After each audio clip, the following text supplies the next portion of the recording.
Bienvenidos a otro capítulo de Al Diván con el Dr. Castillo. Osteoporosis. Podemos hacer 20 capítulos de la osteoporosis y nunca vamos a terminar. El tema de hoy, complicado. Cuando la cosa está complicada hay que traer a Sir President. Y hoy trajimos al señor presidente de la Asociación Colombiana de Osteología Metabolismo Mineral. ¿Lo dije bien? Hoy en día es la Asociación Colombiana de Osteoporosis y Metabolismo Mineral.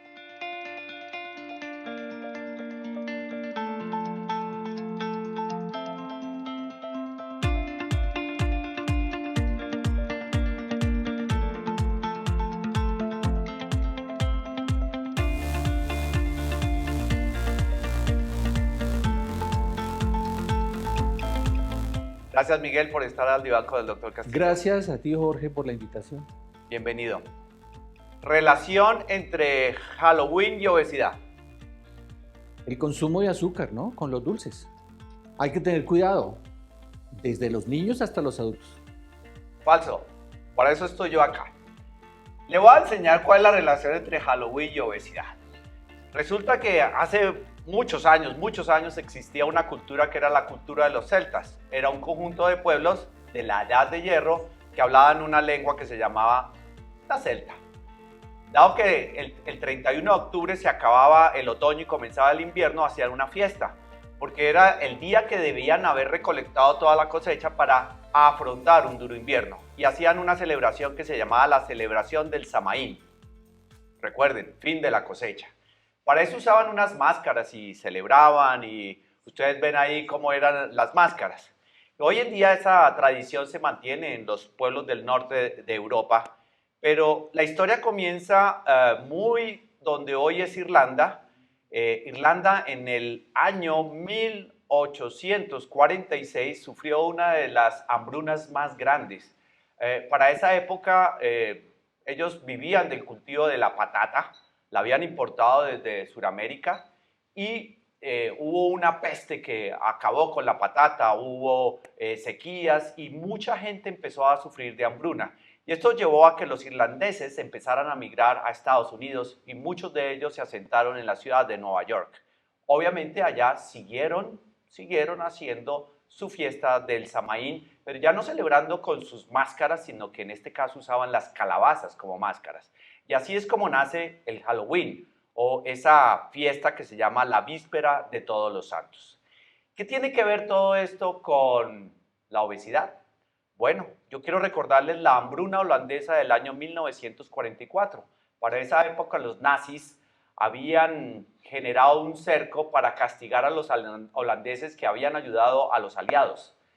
También coincidió con un gran invierno y con inundación de los campos de donde cosechaban sus comidas.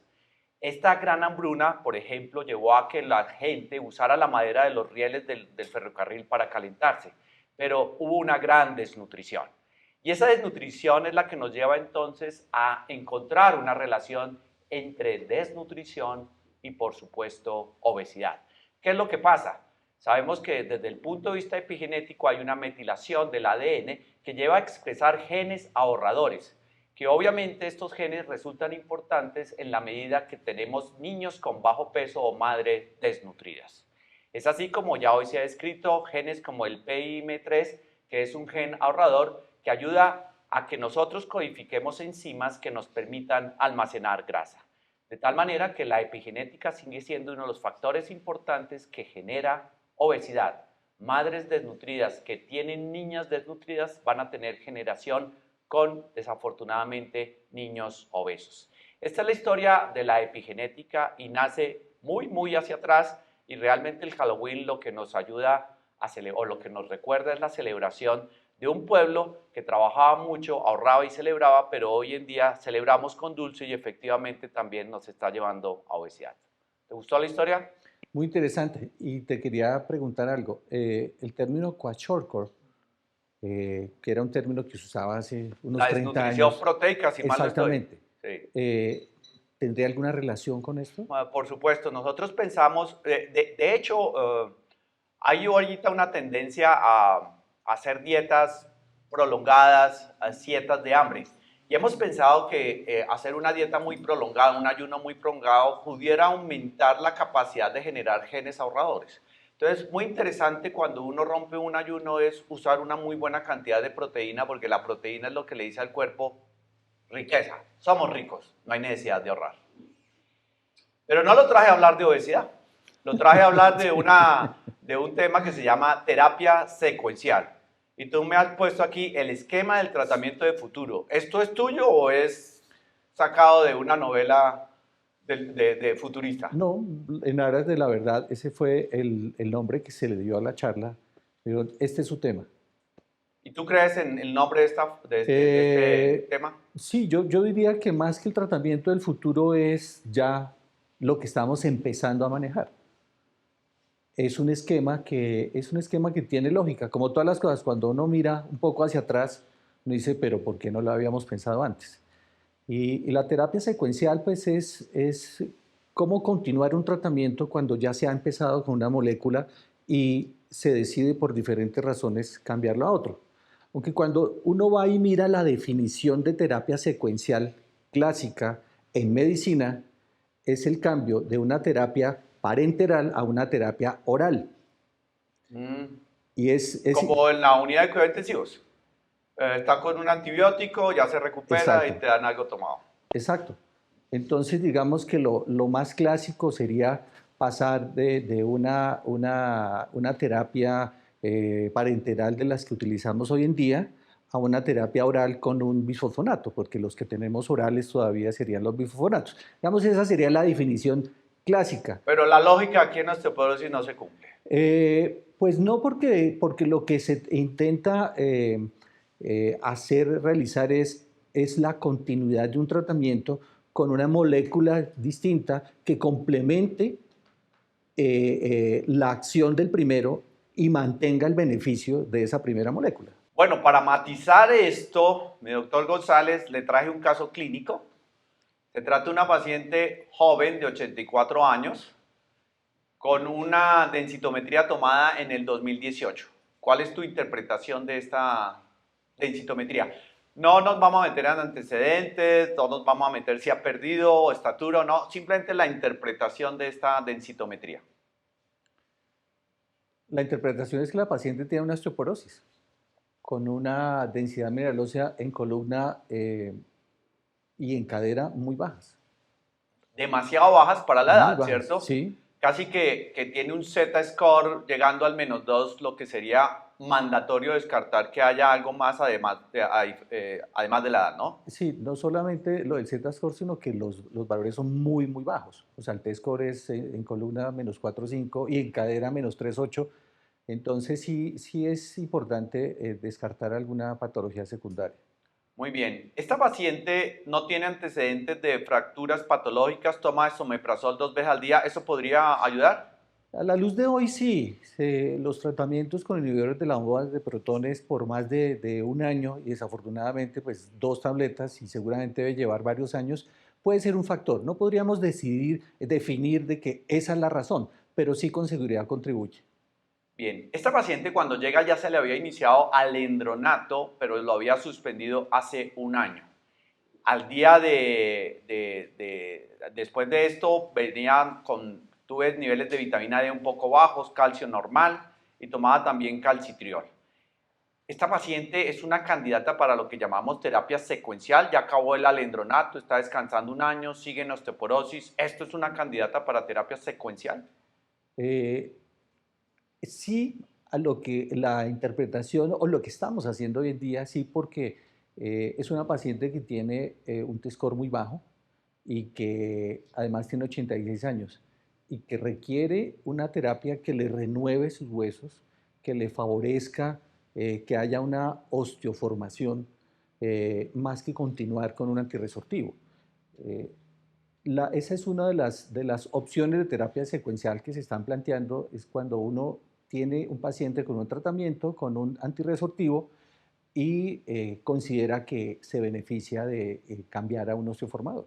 Bien, tú nos has hablado, y eso es muy importante, de siempre el cambio, pero nunca la combinación. Y por eso traigo yo esta diapositiva. Es secuencial versus combinación, porque yo creo que podemos tener estos tres, aunque ya se me ocurrió esta mañana, un cuarto ítem es combinemos anabólicos con antirresortivos, ya vamos a ver algunos estudios, pasemos de un anabólico a un antirresortivo o pasemos de un antirresortivo a un anabólico. Sí, De porque estos tres, si te dieran a escoger uno, ¿cuál escogerías? eh, es interesante y habría que individualizar. O sea, yo considero que empezar con una terapia anabólica y luego una terapia secuencial con antirresortivo, digamos, es lo más recomendado. Pero hay casos especiales en donde hacer una combinación eh, puede ser benéfico para el paciente. Y en esas combinaciones también hay dos opciones. Hay la combinación simultánea y la combinación con intermitencia, en que tú das unos meses de uno, unos meses de otro y retornas otra vez al osteoformador. Pues, hay unos casos específicos en donde se han hecho algunos trabajos específicamente que mejoran la densidad mineral ósea en la cadera, que ha sido tal vez como el talón Aquiles de los tratamientos, las diferentes moléculas, porque se ven muy buenos resultados en la columna vertebral, pero en cadera siempre uno quisiera ver un mejor resultado, no solamente en cuanto a que aumente la densidad mineral ósea, sino que también que haya una disminución mucho mayor del riesgo de fractura a nivel de la cadera. Eso es una opción interesante. Y seguramente con este test core en cuello femoral de menos 3,8, en esta paciente podría ser interesante hacer una terapia simultánea con un osteoformador y un antirresortivo. Muy bien. Aquí hay algo que es mandatorio, y es después de un anabólico, un antirresortivo. Totalmente de acuerdo. Es decir, si iniciamos un anabólico, siempre tenemos que pensar que hay que terminarlo y pasar a un antirresortivo. Y ahí es donde va mi siguiente pregunta. ¿Cómo defines un anabólico? ¿Qué es una terapia anabólica? Terapia anabólica es una terapia que se usa, que utiliza un fármaco osteoformador, o sea, que favorece la formación de hueso nuevo. Pero sabemos que estos osteoformadores también tienen una acción antirresortiva. Y esa acción antirresortiva lo que favorece es como mejorar el remodelado óseo. Y su acción antirresortiva usualmente se evidencia en los primeros meses de estar recibiendo la molécula. Y es una acción interesante porque es como renovar el hueso de ese paciente que bien sea o porque su condición de la patología de osteoporosis o porque ha estado mucho tiempo expuesto a un antirresortivo, necesita como cambiar un poco ese hueso. Entonces, es una acción interesante la de los osteoformadores. Usted ha dicho algo muy interesante y es, debe haber siempre un equilibrio entre lo que yo formo y lo que yo destruyo. Pero estas drogas, lo decías, forman hueso y también empiezan a haber resorción, pero solamente al principio. Cuando ya se prolonga el tiempo ya no hay acción antirresortiva y esto puede llevar a que la calidad del hueso no sea buena si lo usamos durante mucho tiempo. Y te lo pregunto y realmente no sé la respuesta ¿esa es la razón por la cual damos anabólicos por 1 año o por 2 años y no lo damos más? ¿O hay otra razón por la cual no se prolonga los anabólicos? Pues digamos, el anabólico que más se ha utilizado, pues la teriparatida, básicamente la razón de los 24 meses fue por un tema de seguridad, que siempre ha estado como en controversia a medida que pasa el tiempo, más controvertido en verdad, porque eso solamente se evidenció en unas raticas que presentaron algún signo de malignidad ósea cuando se expuso más de los 24 meses. Y no hubo ningún interés del laboratorio hacer un estudio extensivo y en humanos para ver si en verdad eso era cierto o no. Ya pues hay otras moléculas que seguramente no vamos a hablar, pues tienen otro tipo de implicaciones médicas cuando se sobrepasa del tiempo de los 12 meses. Entonces digamos que tal vez esa no sea una razón si lo ve uno desde ese punto de vista. Pero cuando analiza, y ahí es cuando entra la alternancia o la terapia secuencial o la terapia combinada, tendría una lógica de que si después de varios meses de no estar renovando el hueso, damos una terapia antirresortiva, seguramente ahí entra la compensación para mantener la homeostasis ósea, que por eso nosotros, y lo digo nosotros como ortopedistas, consideramos de que la enfermedad es una enfermedad crónica y que los tratamientos deben ser mantenidos de por vida, pero no de la misma forma y no de una forma constante siempre igual, y que los periodos de suspensión temporal, que es como preferimos llamarlo más que vacaciones, son importantes, son necesarios de acuerdo a cada caso, a cada molécula, a cada paciente. Pero personalmente considero que plantear de que como es una enfermedad crónica necesitas esta droga de por vida y tómala, no. Hay que ir analizando, ahí viendo el comportamiento. Es un paciente con una enfermedad crónica para valorar, seguir y acompañar todo el tiempo, pero no quiere decir para que reciba el mismo medicamento todo el tiempo. Buen punto, Miguel, buen punto. Entonces, resumiendo, es un problema de seguridad inicialmente, más de los 2 años. El otro es que no tenemos evidencia porque no se hicieron estudios pivotales o estudios que nos determinaran cuál es la eficacia de la droga. Y de pronto lo de la acción antirresortiva no está muy claro todavía. Y el estudio de Prince fue que realmente nos enseñó la terapia secuencial.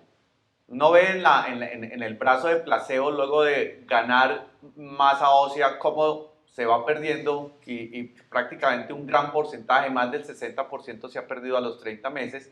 En cambio, los pacientes que van a un bifosfonato después de la terapia anabólica siguen ganando hueso, ¿no?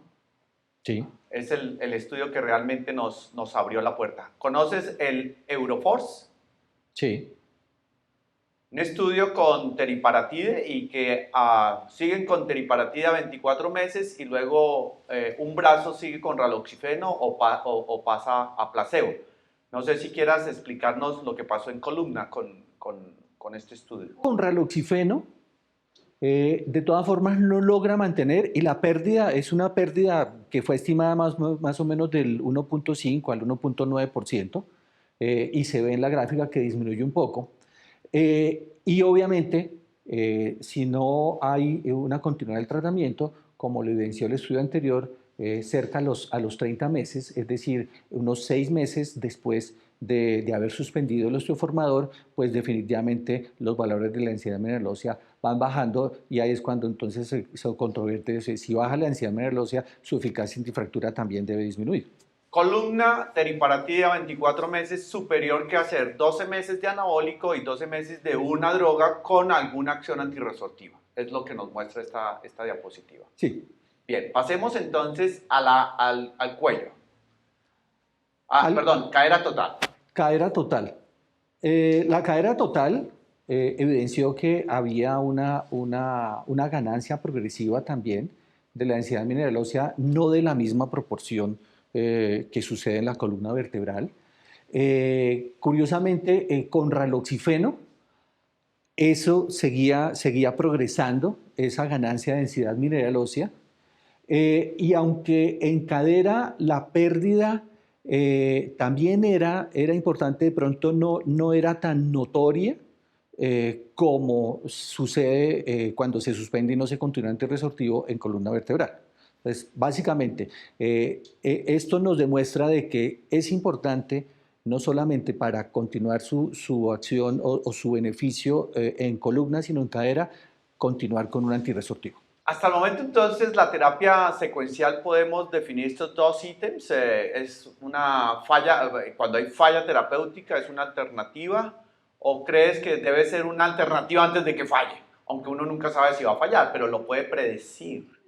En esta publicación interesante, básicamente lo que ahí se quería exponer, año 2011, es como en qué momento se piensa en una terapia secuencial. Porque si echamos un poco para atrás al inicio de esta agradable conversación, hablamos como de la continuidad de un tratamiento, pero partiendo de un hecho como de mantener un beneficio. Pero uno de los planteamientos de terapia secuencial que se plasmó aquí es que ante la evidencia de una falla terapéutica, pues hacer una terapia secuencial con un medicamento distinto.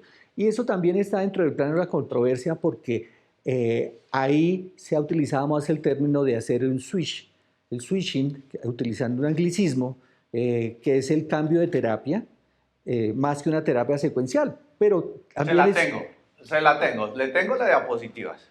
Entonces, vámonos a algo que encontré, o bueno, que encontramos, que es la terapia anabólica más el antirresortivo. Y para eso traigo este estudio de la doctora Felicia Cosman. Sí. ¿Sabe alguito de osteoporosis, cierto? Sí, yo creo. Sí.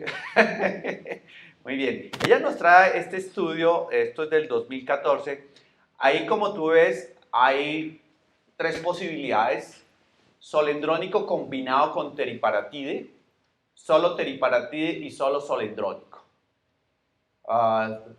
Se echa el agua a sacar conclusiones, sobre todo mirando la proyección a 52 semanas, ¿no? Sí.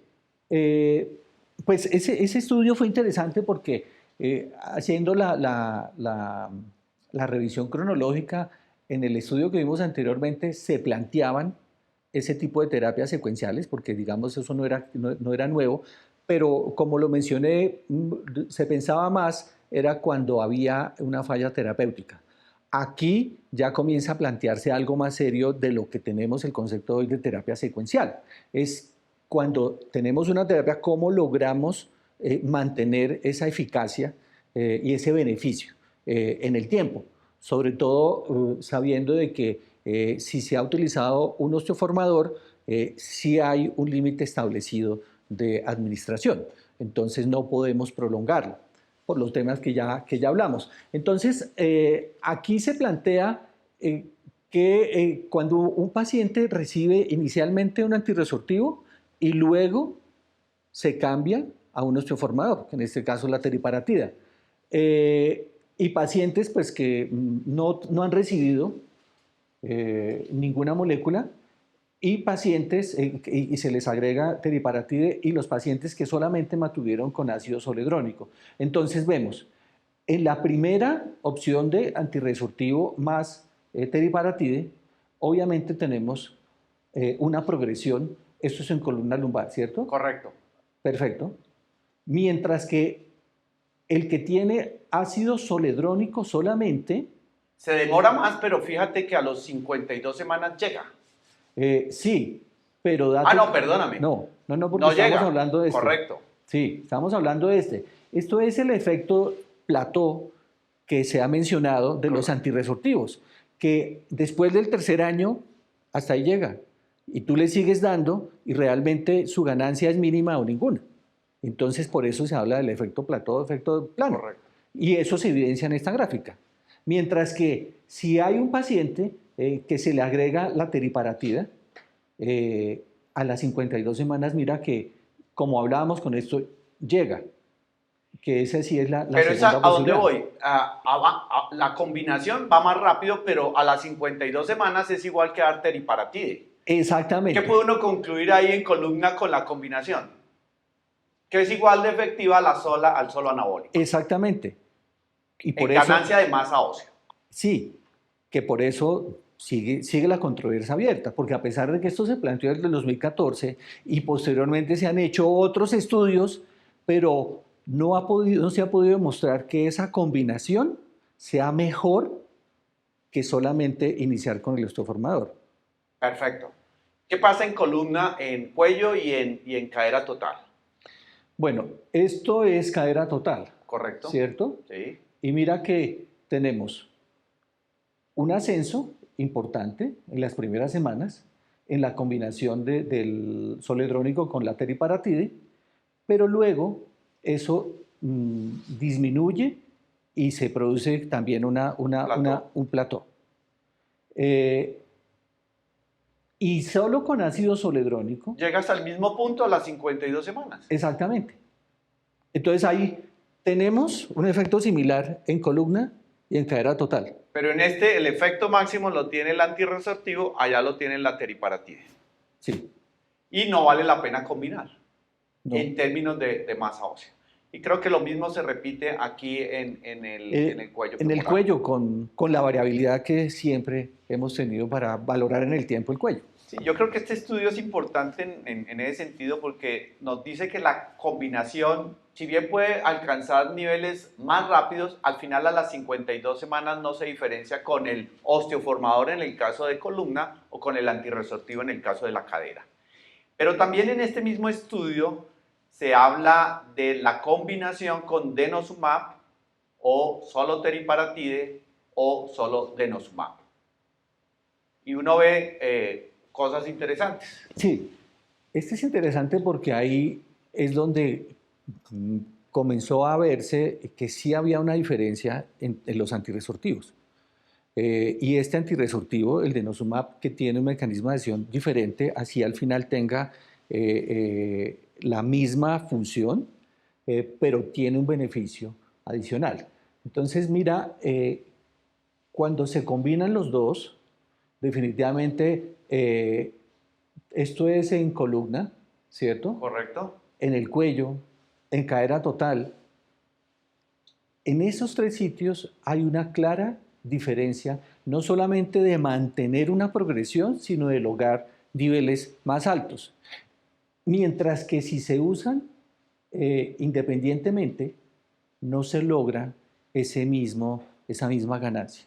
A diferencia de la gráfica anterior con el zoledrónico, que al final llegaban al mismo punto, aquí sí hay una clara diferencia Muy bien. en las tres Entonces, zonas. y lo has mencionado, aunque ambos son antirresortivos, denosumab tiene algo diferente que permite que al menos cuando se combine con la teriparatide se potencie el efecto. Exacto. Y se potencia muy bien, lo dijiste, en columna, se potencia en cuello femoral y en En cadera cadera total. total. Yo ni quiero hablar del antebrazo porque eso es un No, dolor de cabeza. no, ¿Eso no, a quién se no. lo dejamos? ¿A los ortopedistas? Pero para la cirugía. Por eso, porque es que... Date cuenta que cada vez pierde más importancia, incluso dentro de la misma ISCD. Ya así como años atrás se tenía como la tercera opción fija, hoy en día se deja que solamente para unos casos especiales, y esos casos especiales cuando tú no puedas medir la densitometría ni en cadera ni en columna, bien sea porque tiene un material de osteosíntesis o porque tiene alguna circunstancia distinta. Entonces, la variabilidad del antebrazo realmente no da para tomar decisiones, incluso comparaciones. Entonces, yo sinceramente, aunque sigue siendo una herramienta, pero cogerlo uno y decir, mira que en el antebrazo has mejorado, o mira que estás peor, o lo que se hacía anteriormente, que si el antebrazo estaba con unos niveles muy bajos, entonces ya se le empezaba a dar un tratamiento a un paciente. Yo personalmente hoy en día soy más cauteloso, dependiendo de la edad, la condición, los factores de riesgo, cuando encuentro aisladamente una densidad mineral ósea muy baja en el antebrazo. Y de igual manera para hacer seguimiento, de hecho tú sabes que para hacer seguimiento se establece columna y cadera total, porque el cuello también es muy variable en su medición. Como usted ya me desorganizó esta conversación con lo del antebrazo, yo soy de los suyos. A mí me parece que tener una osteoporosis aislada del antebrazo, no sé si se justifique, sin antecedente de fracturas, por supuesto, si se justifique iniciar algún tipo de terapia. Los bifosfonatos no han mostrado nada. Y el que ha mostrado algo interesante ha sido solamente el denosumab. Entonces, y no sé si hay estudios de denosumab en solo densitometría de osteoporosis en antebrazo en prevención de fracturas de antebrazo. No lo conozco, no creo que haya, porque definitivamente, como tú lo planteaste, es una variabilidad muy grande que incluso cada vez se deja un poquitico más abajo de segunda y tercera posibilidad para complementar un diagnóstico, pero definitivamente no para evaluar la evolución de un tratamiento. A modo de resumen, entonces, lo que nos muestra aquí este estudio es que la combinación de un osteoformador teriparatide y denosumab es superior que cada uno por aparte. De Que acuerdo. denosumab en columna y es igual a teriparatide, pero es superior en cadera, ¿no? Sí. Tanto en cuello femoral como en cadera total. Y en antebrazo pues tenemos algún tipo de problema ahí, pero eso ha sido de toda la vida en los estudios Flex, en los estudios con Sí, bifoconato. sin embargo, Jorge, recuerdo que sí hay en el estudio Freedom un subestudio, POTHOT, que sí enfocó en el antebrazo distal, pero en una población muy específica, que eran mayores de 75 años y que tenían además en la cadera un T-score en cuello femoral menos de 2.5. Y al final se evidencia que el denosumab tiene una disminución hasta el 40% del riesgo de fractura en antebrazo distal. Entonces, no hay un estudio como tal, como lo dijimos los dos, pero sí vale la pena anotar que en el estudio Freedom estaba ese subestudio. Cerrando este paréntesis, denosumab y teriparatide, el Data Switch Study. Es un estudio, no es muy grande, ¿no? Pero no, para estos estudios no se necesita, como no estamos valorando fractura, estamos valorando cambios de densidad mineral ósea, estamos hablando de grupos de alrededor de 27 pacientes, ¿no? Pero de todas formas, esa es una de las críticas que se ha hecho, que la población era muy pequeña. El estudio es muy interesante, muy bien diseñado, con unas conclusiones también muy llamativas, pero como no hay nada perfecto, tal vez el único asterisco que se le podría poner, sin que sea a mi juicio para descalificarlo, porque es un estudio muy valioso, es el N muy bajo. ¿Qué ves ahí? Bueno, aquí hay cosas muy interesantes, con permiso, doctor, no me paro. A este hombre no le gustó mi diván, pero bueno. No, lo que pasa es que... Es para evitar la sarcopenia de la inmovilidad. Exactamente, no, además también para que no se me suba el traje. Bueno, entonces vemos, a nivel de columna lumbar, entonces volvemos a ver, teriparatida, combinado primero teriparatida y luego denosumab, ¿cierto? O sea, que es el puntico azul. Entonces, ¿cómo hace una progresión después de los 24 meses, cuando se agrega el denosumab? Hay un ascenso importante dentro de esa densidad mineral ósea a nivel de columna y cómo va logrando una cifra incluso mayor que cuando se hace una combinación previa y después el denosumab, que es esta gráfica con los triangulitos verdes. Y la opción cuando se da primero denosumab y luego teriparatide, los primeros 24 meses tiene un ascenso importante, no de la misma manera que en las otras dos opciones, pero su efecto al final no es igualmente de eficaz como lo es dando la combinación de primero teriparatide y luego denosumab. Pero en los tres definitivamente se ve la diferencia de incluir el denosumab.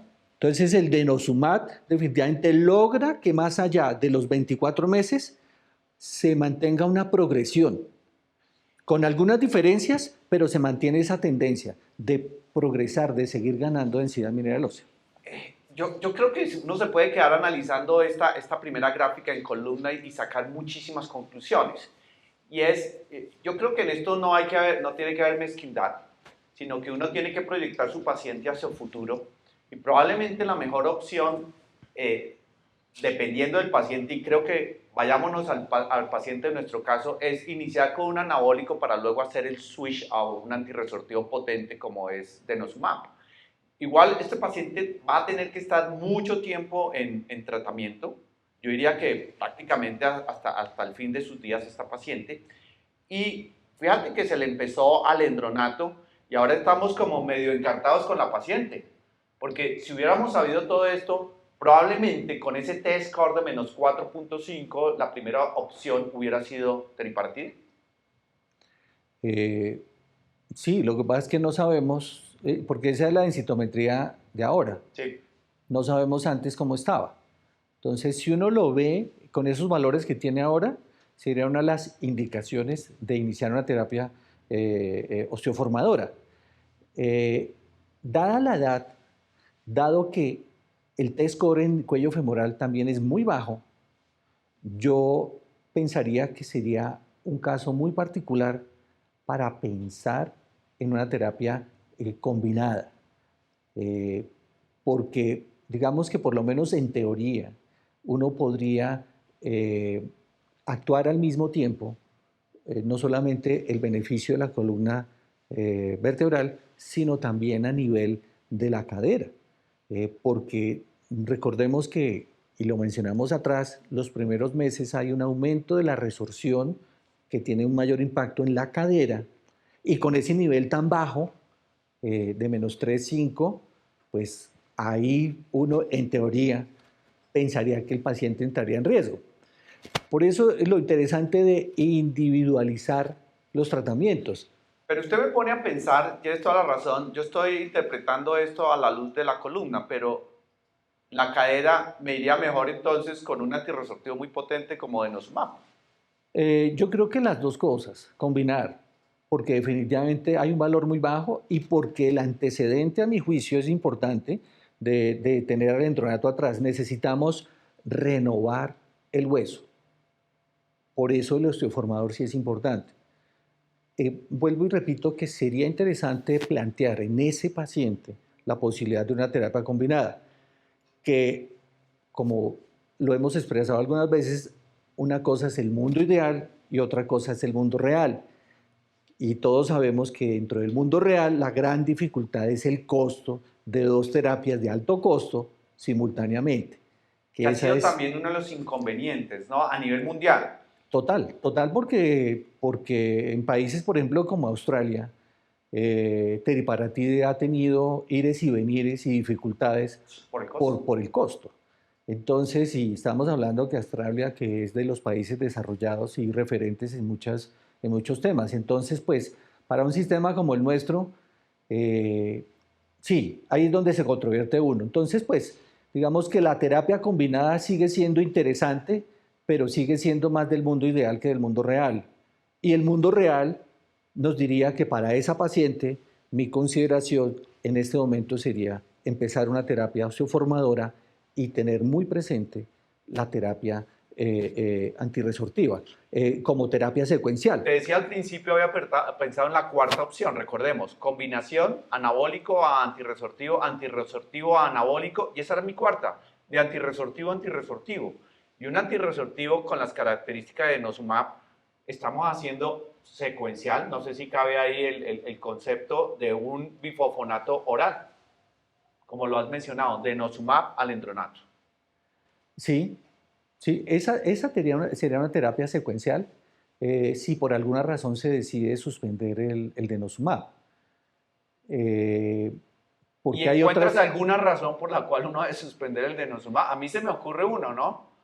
De pronto costos después de 10 años, una paciente que ya ha llegado a un T-score por fuera del rango de la osteoporosis. sí, porque ahí sería si logramos revertir y pasar de osteoporosis a osteopenia, yo considero que sí es una indicación para suspenderlo por lo menos temporalmente. Y a mí me parece importante agregar eso, es una suspensión temporal. Lo que no implica que necesariamente uno tenga que volver a lo mismo, pero es que el término de vacaciones, primero me parece relajado y segundo, el término de decir suspensión definitiva a menos de que haya una razón lo suficientemente grande. Pero esa puede ser una terapia secuencial porque definitivamente sí hay que actuar para disminuir el efecto rebote que se puede presentar en los pacientes que se les suspende el denosumab. Entonces ahí cabría terapia secuencial con el endronato. Porque hay otras cosas que todos hemos hecho, que son esos pacientes que han recibido bien sea el endronato o bien sea ácido zoledrónico y resulta que el paciente tuvo una fractura que no es una fractura mayor, sino una fractura de antebrazo o una que, digamos, pues está considerada dentro mayor, pero ahí viene la individualización, no tenemos más, el resto está como dentro de un parámetro de baja masa ósea, pero finalmente tuvo una fractura. Entonces el paciente empieza por pensar de que eso no me está sirviendo, o una fractura de tobillo, para no ponerlo en el antebrazo. Entonces uno piensa decir, bueno, cambiemos el tratamiento, pero ¿será que un osteoformador cabe? Entonces ahí es cuando uno dice, démosle denosumab. tiene una mejor eficacia antifractura a nivel no vertebral que cualquier otra molécula. Entonces, ahí estaríamos haciendo un switch, una terapia secuencial, pasamos de un antirresortivo a otro antirresortivo. Y si Estamos haciendo una terapia inteligente, pienso yo, sí, individualizada. Exacto. Y yo creo que eso lo hacemos con mucha frecuencia. Tal vez no está tan descrito y cuando tú vas y dices, y en un escenario académico la gente plantea eso, pero ¿cómo se le ocurre si usted le ha dado un antirresortivo, le va a dar antirresortivo? Pero me parece que es válido y me parece que lo estamos usando todos. Muy bien. Y otra opción, y que no la hemos planteado de antirresortivo a antirresortivo, es cambio de un antirresortivo oral bifosfonato, por ejemplo, cuando digamos hay una falla a otro antirresortivo tipo denosumab. ¿Eso se considera viable de un antirresortivo como alendronato a denosumab, otro antirresortivo? Es totalmente viable y de hecho hay evidencia de que eso es posible y de los beneficios de hacerlo. En teoría, uno debería, si tiene una falla terapéutica con un bifosfonato, hacer un switch a una terapia osteoformadora. Pero mira, y tú lo estás proyectando, esta publicación muy interesante en donde se evidencia, me voy a parar nuevamente, cómo se hace el switch de diferentes tipos de bifosfonatos, de antirresortivos como el risedronato, ivandronato, alendronato y el ácido zoledrónico, ante alguna circunstancia como la que tú planteas.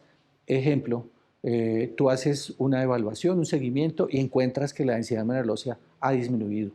Otro ejemplo, por ejemplo, los ortopedistas. Un paciente que está en osteoporosis, está en tratamiento, pero tiene una fractura, no una fractura mayor, sino una fractura de tobillo o una fractura de platillos tibiales por fragilidad. Entonces se plantea uno, ¿será que sí hay una indicación ya de pasarlo a una terapia osteoformadora? Y esto nos muestra claramente cómo sí hay un beneficio de cambiar de un bifosfonato a un antirresortivo como el denosumab. Mira la ganancia que hay en pacientes previamente tratados al adicionarles denosumab.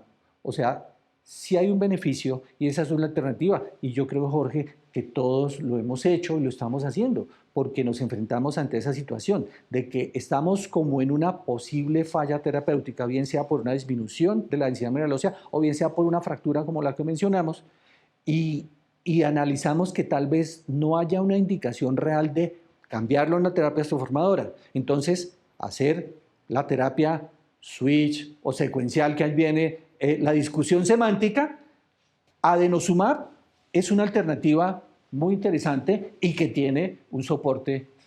Dos cosas. Tú has planteado el efecto plató de los bifosfonatos que no se presenta con el denosumab, entonces esto tendría completa lógica. Y el segundo punto, no es un estudio de prevención de fracturas, pero podría uno decir que con esa ganancia adicional del denosumab estamos previniendo fracturas. Pues mira que eso es lo que siempre hemos utilizado, deducido con las diferentes moléculas, porque los estudios pivotales, donde se enfoca en la eficacia antifractura, pues tienen su límite y la extensión básicamente se mide en la acción que tienen las moléculas sobre la densidad mineral ósea en las diferentes áreas corporales y se hacen diferentes estudios y todo, pero la eficacia antifractura, digamos que la deduce uno y las publicaciones que también lo han demostrado, pero no en estudios epidemiológicos igual con el mismo diseño que se hicieron los estudios pivotales. Entonces, uno considera que si la densidad mineral ósea mejora, progresa, obtiene ganancia, también debe haber un efecto antifractura. Eso es un efecto subrogado demostrado en el estudio Freedom. Exactamente. Yo quiero pasar, y ya para terminar, a la nueva clasificación. Esto tiene apenas un año de vigencia en bajo, alto y muy alto riesgo. No vamos a entrar en detalle porque esto ya ha sido discutido en otro programa de Aldiván con el doctor Castillo, pero fíjate que aparecen los pacientes con fracturas en los últimos 2 meses o los pacientes, 12 meses, perdón, las fracturas múltiples o los pacientes que hacen fractura bajo tratamiento o aquellos que se fracturan con medicamentos como los glucocorticoides que tienen un efecto deleterio o que tienen un T-score muy bajo o que tienen un FRAX muy bajo. En estos pacientes uno debe proyectarse hacia futuro en una terapia secuencial, es decir, usted tiene que planear desde ya una terapia secuencial, porque el problema que yo veo es que eso no nos lo estábamos planteando hace un par de años, pero hoy estamos abocados a hacer terapia secuencial. Pero uno podría planear en este tipo de pacientes desde ya una terapia secuencial. Yo pienso que no puede, sino debe, porque si la primera opción recomendada en este tipo de pacientes con un riesgo muy alto de fractura, que ha tenido ya previamente fractura, es iniciar con nuestro formador, de entrada tienes que pensar en una terapia secuencial. Si el paciente tiene una contraindicación para hacer una terapia osteoformadora, tú empezarías con un denosumab.